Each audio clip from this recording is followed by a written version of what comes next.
Good morning guys, welcome back to my channel, Arvin Benedicto. So andito pa rin po tayo sa farm and mag-update lang po tayo sa ating tanim na sili at ampalaya. Our verse sa Isaiah 60:22, when the time is right, I the Lord will make it happen. So let's go guys.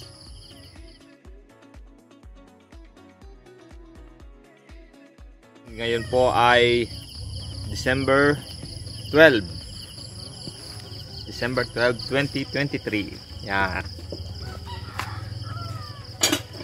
Ito po yung ating napitas na sili kahapon. Kokonti dahil umulan. Nung nakaraang kahapon pala, nung isang araw, nakapitas tayo almost 300 kilos. So, yun. In-expect sana natin nasa 300 kilos uli. Kaya lamang umulan. Kaya yan, 123 lang ang napitas. Tapos mamaya mag-aabono kami ng ampalaya at pagkatapos mag-aabono ay pipitas na uli ng sili. Ayan, medyo puyat pa nga. Meron pa ditong ninja.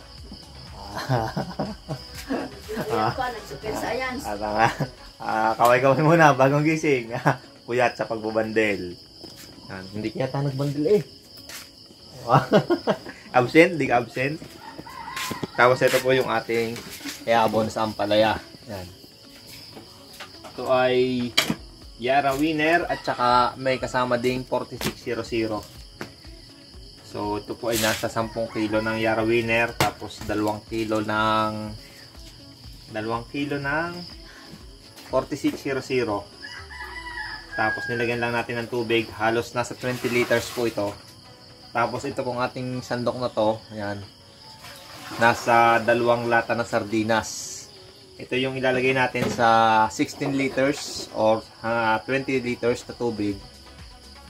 Tapos hahaluan din natin ng kalahating lata ng Nitrabor. Yan.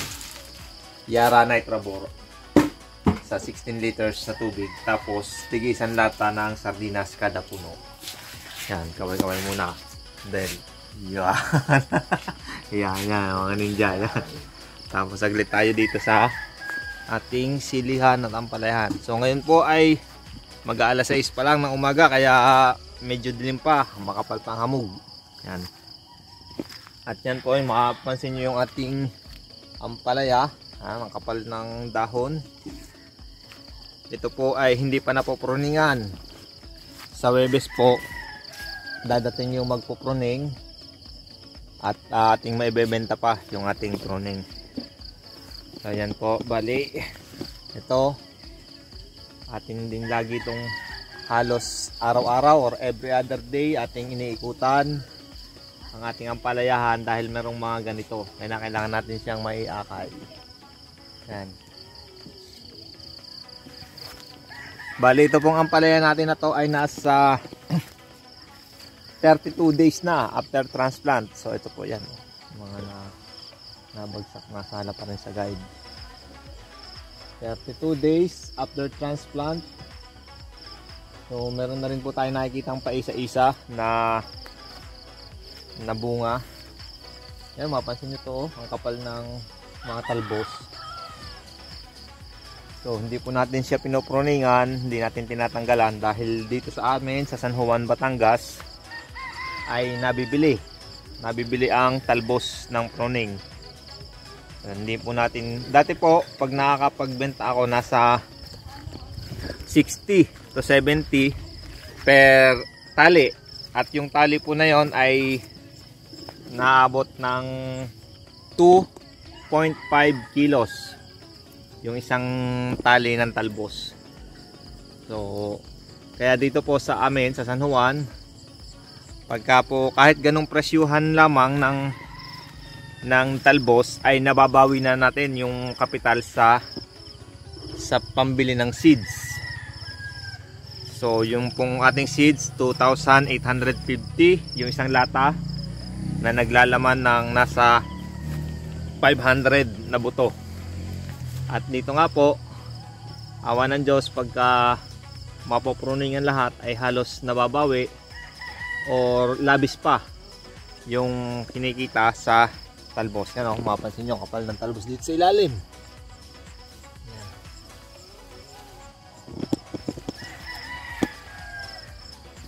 So, yan po yung kukuhanin nila sa Huwebes. Ngayon ay Martes. So sa Huwebes, pupruningan na po ito. Praise God dahil ang ganda ng bulas ng ating ampalaya. At ngayon nga po mag-aabono rin tayo. So ang inaabono natin ngayon pampamunga na. And then itong ating mga sili, yan. Nasa magna 90 days na po after transplant. Yan, mapansin nyo meron na rin nangungulot. Hindi maiwasan pagka ganitong nalaki na. Pero ang dami pa rin bulaklak. And halos araw-araw nga kami din dito mapitas. Dahil hindi naman namin mapitas ng lahatan. Parang area by area. Halimbawa sa isang area na to kahapon o isang araw, itong area na to napitasan. Tapos kinabukasan doon naman pangalawa, tapos pangatlo. So minsan 3 araw na sunod o minsan nga 4 na araw na sunod. Tapos ay yun, mag-aabono. Papalipas lang ng ng 2-3 araw. Tapos pitas na uli, ganun uli, rotation na uli. So yun, and nang-spray din po tayo ng mga insecticide saka fungicide, lalo na pagka tag-ulan. Kaya kagabi umulan na naman, lakas ng ulan. So yun po, bali kung mapapansin nyo po yung ating pagitan ng ampalaya, nasa 4 to 5 meters. 1, 2, 3, 4. Mga 4 meters po ang pagitan nito. Iba-iba dahil nung tayo po ay nag-set up nito, may nakatanim pang ampalaya. Kaya minsan hindi natin nasusunod yung saktong sukat. So from my previous vlog, makikita nyo po yung ating dating tanim na ampalaya na walang plastic. Yan. So yan po. Bali ito 1, 2, 3, almost 3.5 meters ang layo naman ito.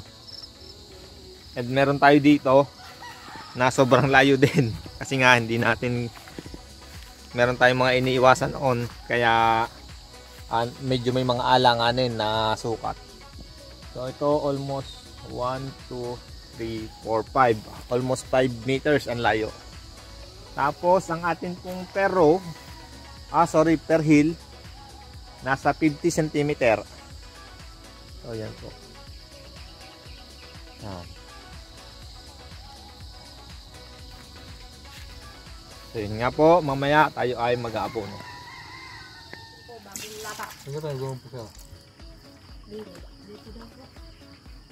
Yan, nilalagyan na.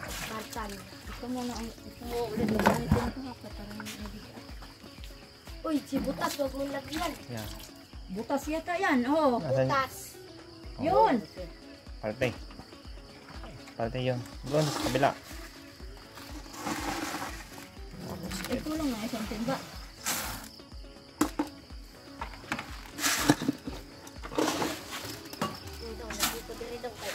Yan, huwag na yan. Talbusin niya na sa Ipataog mo na yan. palya.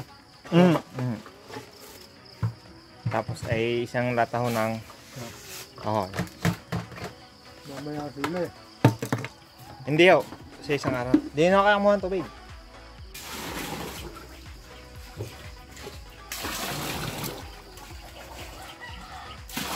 Ang lapis.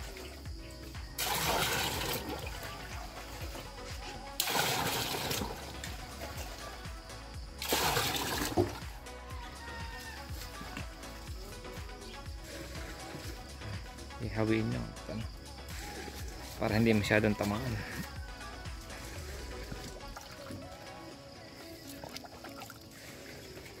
Nilagyan mo yan nung nitrabor? Ito, yung pagdilag po kote. Oo.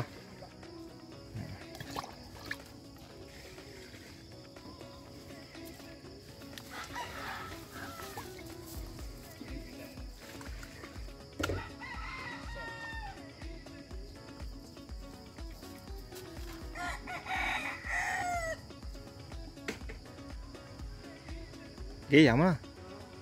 Ilagyan mo.